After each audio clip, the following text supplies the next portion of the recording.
इस सीन में हमें दिखाया गया है कि शेखावत पुष्पा के लाल चंदन वाले गाड़ी को पूरी तरह से घेर लेता है।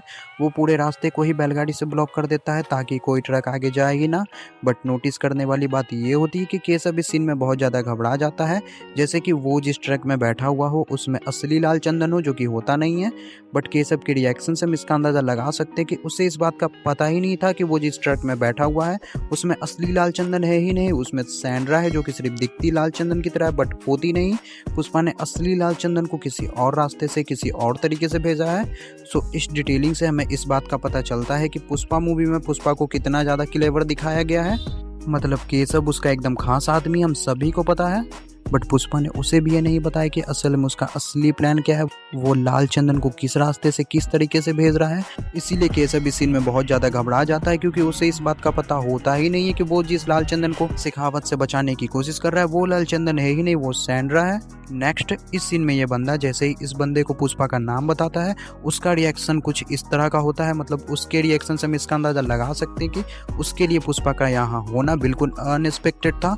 और यहाँ पर पुष्पा भी ये कहता है कि इसी बंदे ने उसका पैसा खाया है। मतलब कुल मिलाकर पुष्पा ने इस बंदे को वार्निंग दिया होगा कि वो पुष्पा का पैसा उसे दे दे, जिस पर कि पुष्पा का हक है। बट ये बंदा पुष्पा को काफ़ी हल्के में ले लेता होगा कि वो इंडिया से पैसा लेने थोड़ी ना आएगा। बट जैसा कि हम देख रहे हैं पुष्पा यहाँ आ चुका है और ये कोई सपना नहीं बल्कि हकीकत है, जिसके कारण यहाँ पर इन लोगों के चेहरे पर 12 बजे हुए हैं। नेक्स्ट इतना तो हम सभी को पता है कि मूवी में से कुछ सीन कट किए गए, खासकर जापान वाला सीन, जैसे ये वाला सीन जो कि ट्रेलर में तो हमें दिखाया गया है बट मूवी में नहीं। तो ये सब कुछ पुष्पा का सपना नहीं बल्कि हकीकत होगा, पुष्पा सच में जापान जाएगा। और इस सीन में जो पुष्पा को यहाँ पर घबरा कर नींद से उठते हुए दिखाया गया है वो पुष्पा के साथ इस वाले सीन की वजह से नहीं होगा, बल्कि पुष्पा इस वाले सपने से घबरा के नींद से जाग जाएगा, जो कि सच में उसके पास्ट में हुआ था। वो डूबने लगा था और इसी चीज को पुष्पा ने अपने सपने में फिर से देखा होगा, जिसके कारण उसका नींद खुल जाता होगा। बट क्योंकि इस सीन को हमें जापान वाले सीन के तुरंत बाद दिखाया गया है तो बहुत से लोग ये मान रहे कि ये जापान वाला जो भी सीन है वो सब कुछ पुष्पा का सपना है और कुछ भी नहीं।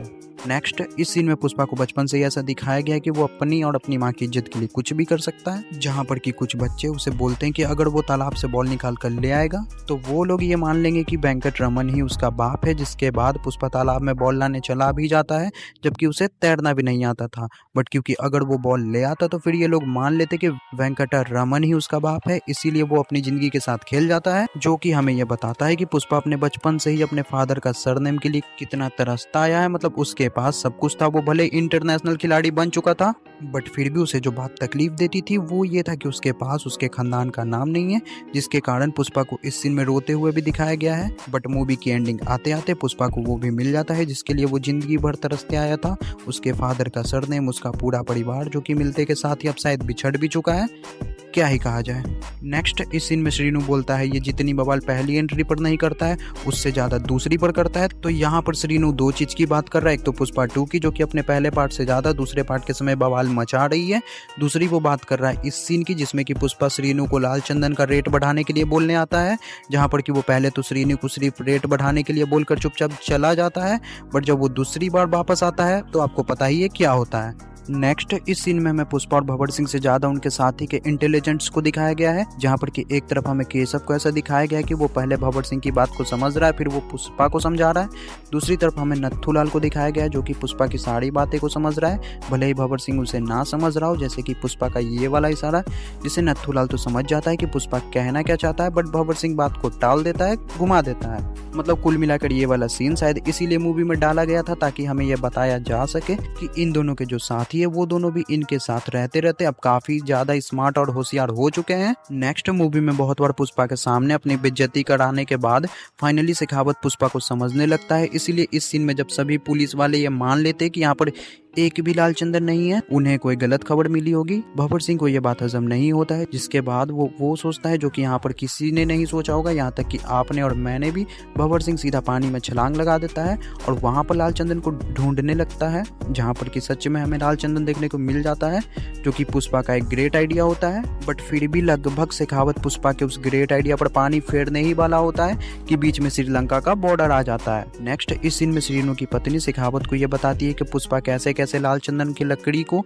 इकट्ठा कर रहा है, वो कैसे कैसे उसे एक जगह से दूसरे जगह ले जा रहा है, यहाँ तक कि पुष्पा जमीन में छुपा हुआ लाल चंदन भी खींच ले रहा है। तो वो ये यहाँ पर अपने लाल चंदन की बात कर रही है, ना कि पुष्पा की, जिस पर कि श्रीनू का हक है। वो उसका लाल चंदन है और वो अपने माल को पुष्पा के डर से जमीन के अंदर छुपा कर रखा है। बट क्योंकि पुष्पा ने एक बहुत बड़ा ऑर्डर लिया तो वो श्रीनू के माल को भी कहाँ छोड़ने वाला है, वो श्रीनू के माल को भी उसे जबरदस्ती छीन कर खुद ही बेच रहा है। मतलब असली बिजनेस तो पुष्पा ही कर रहा है, ये लोग तो सिर्फ झाल बजा रहे हैं। नेक्स्ट, बहुत से लोगों का ये कहना है कि मूवी में पुष्पा को बहुत ज़्यादा पावरफुल दिखाने के लिए मूवी के बाकी कैरेक्टर्स को काफ़ी ज़्यादा फनी और डरपोक टाइप का दिखाया गया है, जिसके बारे में सबके पास अपने अपने राय है। बट मुझे भी ऐसा ही लगता है कि ये बिल्कुल सही बात है। मतलब ये दोनों वही इंसान है जिनका भौकाल हमने पुष्पा के पहले पार्ट में देख रखा है कि वो चीज़ क्या है। मतलब मूवी में मुर्गन भी पुष्पा को ये कहता है कि श्रीनू से पंगा लेके तुम कितना दिन बिजनेस करेगा जी। प्लस कोंडा रेड्डी भी श्रीनू के खिलाफ जाने से बहुत हद तक घबराता था, यहाँ तक कि पुष्पा को आने से पहले तक कोई श्रीनू से ये भी नहीं पूछता था कि वो लाल चंदन को कितने में बेचता है। प्लस अपने शेखावत का किस तरह का कैरेक्टर था वो तो हम सभी को पता है, वो पुष्पा से खुद को सर बुलवाता है। मतलब एक सेल्फ रिस्पेक्ट था बंदे में। बट पार्ट 2 में उन्हें कैसा दिखाया गया है, शेखावत को पुष्पा के साथ बकचोदी करते हुए और श्रीनू को पुष्पा से छुपते हुए। नेक्स्ट, जिस तरह से पुष्पा 2 की एंडिंग हुई है, कुछ लोग ये सोच रहे हैं कि मूवी के तीसरे पार्ट की कोई जरूरत नहीं थी। बट उसके लिए हमें सिर्फ मूवी से उसके पोस्ट क्रेडिट सीन को हटाना होगा, जिसके बाद होगा कुछ ऐसा कि मूवी में बुग्गा रेड्डी और प्रताप रेड्डी का कोई कनेक्शन नहीं होता। बुग्गा रेड्डी प्रताप रेड्डी का भतीजा नहीं होता, वो सिर्फ एक गुंडा होता जो कि सिर्फ इस सीन में किए गए उसके बेइज्जती का बदला लेने के लिए पुष्पा के भतीजी को किडनैप करता। जिसके बाद सेम टू सेम पुष्पा वैसे ही अपनी भतीजी को बचाता जैसा कि हमने मूवी में देखा। वो बुग्गा रेड्डी को मार देता, उसके बाप को मार देता और अपनी भतीजी को उससे बचाकर अपने साथ ले जाता। जिसके बाद पुष्पा का भाई पुष्पा और उसकी माँ को अपना लेता, जैसे कि सेम टू सेम हमने मूवी में देखा। पुष्पा की पूरी फैमिली एक हो जाती, जिसके बाद हमें यह शादी वाला सीन देखने को मिलता जहाँ पर कि मूवी एक हैप्पी एंडिंग के साथ खत्म हो जाती। तो ये तो हो गई कि अगर मूवी का तीसरा पार्ट ना आने वाला होता तो मूवी कैसे खत्म होती।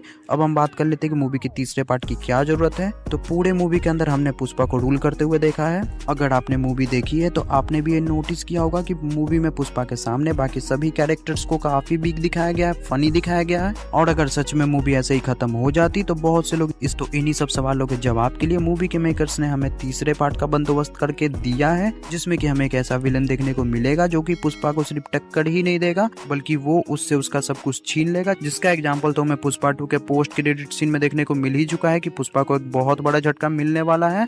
सो ये थी मेरी छोटी सी डिटेलिंग वीडियो, जो कि अगर आपको पसंद आई हो तो वीडियो को लाइक करें, वीडियो कैसी लगी कमेंट करें, चैनल को सब्सक्राइब करें। बहुत ही जल्द मिलते किसी नेक्स्ट वीडियो में।